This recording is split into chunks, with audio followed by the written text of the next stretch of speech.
I think this is the best camera phone from Motorola. ये है Motorola signature, जो Motorola की smartphone series में एक नया लाइनअप है। यहाँ पर मोटरोला सिग्नेचर मोटरोला एज और मोटरोला रेजर के बीच में फिट बैठती है। अब इस फोन की जो कीमत है वो अभी अनाउंस नहीं है, बट मुझे जितना लगता है अराउंड 60 to 62,000 रुपीज के आसपास कहीं हो सकती है। तो क्या इस प्राइस पॉइंट पर आपको मोटरोला सिग्नेचर के साथ जाना चाहिए, या फिर थोड़ा सा बजट बढ़ा करके आपको जाना चाहिए ओप्पो रेनो 15 प्रो के साथ, या फिर उससे थोड़े से और ज्यादा पैसे खर्च करके आपको जाना चाहिए OnePlus 15 के साथ? बताऊंगा आपको इसके डिटेल रिव्यू में। लेकिन अगर आप चैनल पर पहली बार आए तो सब्सक्राइब कर लीजिए, बेल आइकन जरूर दबाना। सो डिजाइन की बात करने से पहले बात कर लेते हैं कि मोटरोला सिग्नेचर असल में क्या है। तो मोटरोला सिग्नेचर मोटरोला का खुद का एक मोटरोला एक्सक्लूसिव क्लब है, जहां पर आपको बहुत सारी सर्विसेज मिल सकते हैं, चाहे वो डाइनिंग हो, चाहे वो फ्लाइट बुकिंग हो, चाहे वो ट्रैवल हो, और एक्सक्लूसिव मेंबरशिप भी मिलती है सिग्नेचर क्लब की। सो ये तो बात हो गई सर्विसेज की। अब बात कर लेते हैं डिजाइन की। तो यहां पर फोन का डिजाइन फर्स्ट इंप्रेशन मुझे काफी ज्यादा अच्छा लगा है। फोन काफी लाइट वेट है, काफी स्लिम है। सामने की तरफ आपको कॉर्निंग गोरिल्ला ग्लास विक्टस 2 की प्रोडक्शन मिलती है, IP68, IP69 and military 810H certified ये फोन है। काफी रफ एंड टफ के लिए तैयार है। यहाँ पर आपको एयरक्राफ्ट एल्यूमिनियम ग्रेड का फ्रेम मिल जाता है, जो कि ब्रश स्टाइल में आता है। साथ ही में पीछे वीगन लेदर बैक है। बट यहाँ पर एक प्रॉब्लम मुझे लगी कि ये जो फोन का ओवरऑल डिजाइन अपील है, ये काफी सिमिलर है मोटरोला एज 70 की तरह, जिसकी कीमत है 30,000 रुपए और इस फोन की कीमत है 60,000 रुपए। सो यहाँ पर थोड़ी सी कंफ्यूजन। खैर आगे चल के बात करते हैं ओवरऑल फंक्शनैलिटी की। तो ऊपर की तरफ आपको डॉल्बी एटमॉस की ब्रांडिंग मिल जाती है, एक माइक्रोफोन मिल जाता है, सेकेंडरी स्पीकर मिल जाता है, बॉटम की तरफ आपको टाइप सी चार्जिंग पोर्ट मिलता है, सिम ट्रे मिलती है, एंड साथ ही में यहाँ पर आपको मिल जाता है बॉटम स्पीकर। राइट में मिलता है पावर बटन,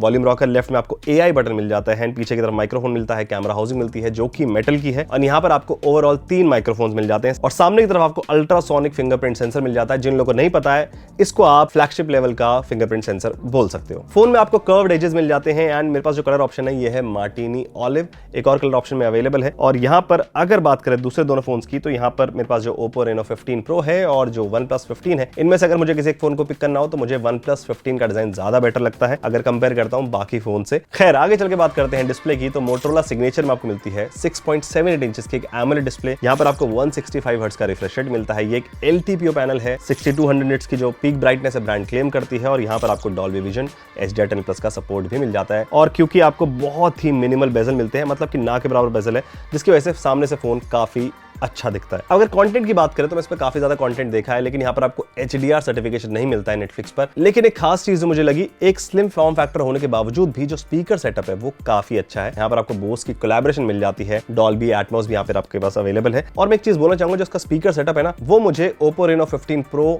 OnePlus 15 और यहाँ तक की Vivo X300 Pro से भी बेटर लगा है। ये फोन रन करता है स्नैपड्रैगन 8 Gen 5 पर। LPDDR5X रैम है, UFS 4.1 स्टोरेज है, एंड USB 3.2 Type-C पोर्ट आपको मिल जाता है। अब स्कोर्स की बात करें तो यहाँ पर इसने एंट्रोटू में अचीव कराया करीबन 30 लाख का एंट्रोटू स्कोर। 3D मार्क के स्कोर्स भी आपने स्क्रीन पर देख सकते हैं। लेकिन अगर ओवरऑल परफॉर्मेंस की बात करें तो ये एक परफॉर्मेंस ओरिएंटेड फोन नहीं है, क्योंकि CPU थ्रॉटलिंग के 3 मिनट के टेस्ट में ही इसने थ्रॉटल करना शुरू कर दिया था। एंड 3D मार्क में भी आप स्टेबिलिटी देखेंगे तो काफी बिलो एवरेज इसने परफॉर्म किया है। और थोड़ी सी एक्सट्रीम गेमिंग करते ही आपको फील हो जाता है कि फोन गर्म होना शुरू हो चुका है। ये रन करता है Hello UI पर, जो कि Android 16 पर बेस्ड है। 7 साल के आपको OS अपडेट्स मिलेंगे एंड 7 साल के सिक्योरिटी अपडेट्स मिलेंगे। लेकिन मोटोरोला थोड़ा सा स्लो रहा है अपने अपडेट्स डिलीवर करने पे। लेट्स होप इस बार ऐसा ना हो। और क्योंकि जिस तरह से फोन प्राइसेस बढ़ रहे हैं, लोग चाहेंगे कि फोन्स को थोड़े से ज्यादा समय के लिए इस्तेमाल करें, तो अपडेट्स बहुत जरूरी है। अब सॉफ्टवेयर एक्सपीरियंस की बात करें तो फोन में आपको कोई भी ब्लोटवेयर देखने को नहीं मिलता। हाँ, मोटोरोला की कुछ ऐप्स हैं, आपको बहुत सारे फीचर्स मिल जाते हैं, जैसे कि निंजा टॉर्च वगैरह, ये सब कुछ यहाँ पर भी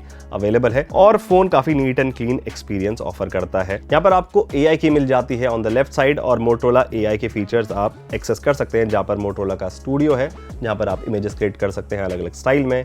साथ ही में आप नोट्स क्रिएट कर सकते हैं, आप रिमाइंडर्स लगा सकते हैं, और जो आपके ऑलरेडी रिमाइंडर्स हैं उसके लिए आप अपडेट करवा सकते हैं। और यहाँ पर आपको परप्लेक्सिटी का इंटीग्रेशन भी मिल जाता है। लेकिन अगर मैं लॉन्ग प्रेस करता हूं इसको, तो ये कोई भी वॉइस कमांड को नहीं लेता है, क्योंकि मैं ये चाहता हूं कि जब मैं AI की को इस्तेमाल कर रहा हूं तो मेरा जो ओवरऑल ऑपरेशन है वो हैंड्स फ्री हो। फॉर एग्जांपल मैं कार चला रहा हूं या मैं किसी अर्जेंसी में हूं, तो मैं उस टाइम पर नहीं चाहूंगा कि मैं अलग से माइक बटन को प्रेस करूं। तो वो शायद से अगर अपडेट्स के बाद ठीक किया जा सके या वो फीचर ऐड किया जा सके, तो वो बहुत बेटर होगा। यहाँ पर आपको NFC का सपोर्ट भी मिल जाता है। और एक और फीचर है जिसको आप सेटिंग में जाकर के देख सकते हैं, वो है स्मार्ट पेन फीचर, जो अभी डिसेबल दिखा रहा है। आई डोंट नो इसमें वो आएगा कि नहीं आएगा। और साथ ही में आपको यहाँ पर eSIM का सपोर्ट भी नहीं मिलता है। मेरे हिसाब से मोटोरोला का eSIM सपोर्ट तो देना ही चाहिए था। सो इस फोन में मिलता है आपको रेयर में ट्रिपल कैमरा सेटअप, जहां पर प्राइमरी सेंसर है 50 मेगापिक्सल का, फिर अल्ट्रा वाइड है 50 मेगापिक्सल का, एंड 3x का टेलीफोटो 50 मेगापिक्सल का। और जहां पर 2 सेंसर्स जो हैं वो सोनी लिटिया हैं, और सामने की तरफ आपको सोनी लिटिया का 50 मेगापिक्सल का सेल्फी कैमरा मिल जाता है। और DxO मार्क के टेस्ट में जो ग्लोबली कैमरास को टेस्ट करती है, बेंचमार्किंग करती है एंड रैंक करती है, वहां पर ये टॉप फोन्स में है। एंड पहली बार मैं मोटोरोला के कैमरा सेटअप को लेकर के काफी ज्यादा एक्साइटेड हूं और काफी ज्यादा सरप्राइज्ड हूं, क्योंकि कैमरा सैंपल्स आप अपनी स्क्रीन पर देख सकते हैं। कैमरा सैंपल्स में आपको अच्छी लाइटिंग मिलेगी, अच्छे कलर्स मिलते हैं। कई बार सैचुरेशन थोड़ी सी बढ़ी हुई दिखती है वो पंची कलर्स को ऑफर करने के लिए, लेकिन आपको पोर्ट्रेट्स एंड जो ह्यूमन सब्जेक्ट के स्किन टोन्स है वो काफी ज्यादा आई प्लीजिंग लगेंगे। डे लाइट फोटोज बहुत अच्छी काम करती है, अल्ट्रा वाइड शॉट्स भी आप देख सकते हैं। एंड खास चीज ये है कि 3x टेलीफोटो जो कैमरा है उससे आप काफी अच्छे पोर्ट्रेट्स भी निकाल सकते हैं। 6x पर जाने के बाद, जो कि एक हाइब्रिड जूम है, डिटेल्स में कमी नहीं होती है। और जैसे ही आप लाइटिंग कंडीशंस को बदल करके लो लाइट कर लेते हैं, वहां पर भी ये फोन काफी अच्छा परफॉर्म करता है और बीट कर देता है OnePlus 15, Oppo Reno 15 Pro को भी। और सिर्फ बैक कैमरा नहीं, फ्रंट कैमरा से भी बहुत ज्यादा इंप्रेस होगी। जो फोटोज में डिटेल्स हैं, जो फील्ड ऑफ व्यू है, जो कलर्स हैं, आपको बहुत ज्यादा इंप्रेस करेंगे। लो लाइट सेल्फीज को देख के भी आप अंदाजा लगा सकते हैं कि ये चेहरे की रिंकल्स को, डिटेल्स को कितने अच्छे से कैप्चर करता है और वो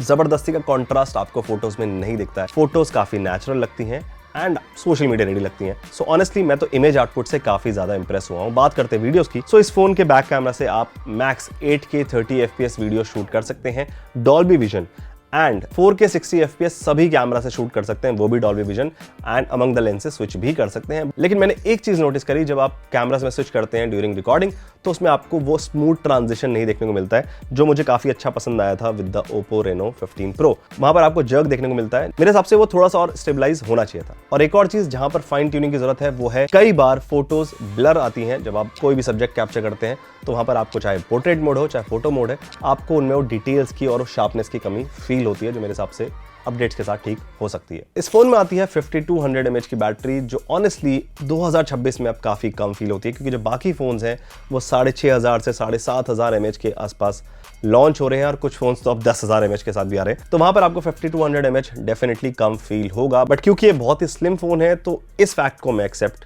कर लूंगा। अब इस फोन से आप बहुत ही क्रेजी बैटरी बैकअप एक्सपेक्ट नहीं कर सकते हैं, लेकिन हाँ, आराम से ये फोन आपको एक दिन का बैटरी बैकअप दे देगा। एंड चार्जिंग स्पीड की बात करें तो फोन को फुल चार्ज होने में अराउंड 50 मिनट्स के आसपास का टाइम लग जाता है। यहाँ पर आपको 90 वॉट का टर्बो पावर चार्जर जो है बॉक्स के अंदर मिल जाता है। 50 वॉट की वायरलेस टर्बो चार्जिंग ये सपोर्ट करता है and reverse wired and reverse wireless charging का फीचर भी यहाँ पर अवेलेबल है। सो सवाल यह है कि मोटोरोला सिग्नेचर के लिए 60,000 रुपीज एक वैलिड प्राइस है? इससे पहले हम कुछ और फोन देख लेते हैं, जैसे कि Oppo Reno 15 Pro। यहां पर आपको 18,000 रुपए का प्राइस जंप देखने को मिला है। वहीं बात करें अगर OnePlus 15 की, यहां पर भी आपको एक डिसेंट जंप देखने को मिला था, लेकिन जिस प्राइस पॉइंट पर भी अभी भी आता है वहां पर भी एक बहुत ही अच्छा फोन है, विच मीन्स की प्राइस जंप हमने बहुत सारे फोन्स में देखे और भी फोन्स में आपको देखने को मिलेंगे। रीजन बहुत क्लियर है, चिप शॉर्टेज, AI सर्वर्स का बिल्ड होना और साथ ही में रैम शॉर्टेज, जिसकी वजह से प्राइसेस बढ़ रहे हैं। लेकिन अभी भी मुझे ऐसा लगता है कि 60,000 रुपए मोटोरोला सिग्नेचर के लिए एक अच्छा आस्क है, क्योंकि जिस प्राइस पॉइंट पर आता है यहाँ पर आपको अच्छा कैमरा सेटअप मिलता है, अच्छी डिस्प्ले मिलती है, एक अच्छी बिल्ड क्वालिटी का फोन मिलता है, लाइट वेट है, स्लिम है, बहुत अलग दिखता है एंड आपको डिसेंट बैटरी मिल जाती है। लेकिन हाँ, जो लोग बहुत ही परफॉर्मेंस ओरिएंटेड फोन ढूंढ रहे हैं, हार्डकोर गेमिंग करना चाहते हैं या फिर बहुत बड़ी बैटरी वाला फोन चाहते हैं जो 1.5 दिन से ज्यादा का बैकअप आपको दे दे, शायद से आपको ये केटर नहीं कर पाएगा। बट जिनका यूसेज दूसरा है, जो मैंने आपको बताया, वहां पर डेफिनेटली रिकमेंडेड फोन है, आप इसके साथ जा सकते हैं। लेकिन ये मेरा ओपिनियन था मोटोरोला सिग्नेचर को लेकर के। आपको ये फोन कैसा लगा मुझे कमेंट जरूर बताना। इस वीडियो को लाइक एंड शेयर करें, इस चैनल को सब्सक्राइब करें। अगर आप इस फोन का किसी और फोन के साथ डिटेल कंपैरिजन देखना चाहते हैं, वो भी आप मुझे कमेंट्स बता सकते हैं। और ऐसी वीडियोस आप तक पहुंचते रहे उसके लिए सब्सक्राइब जरूर करें। तब तक के लिए बाय।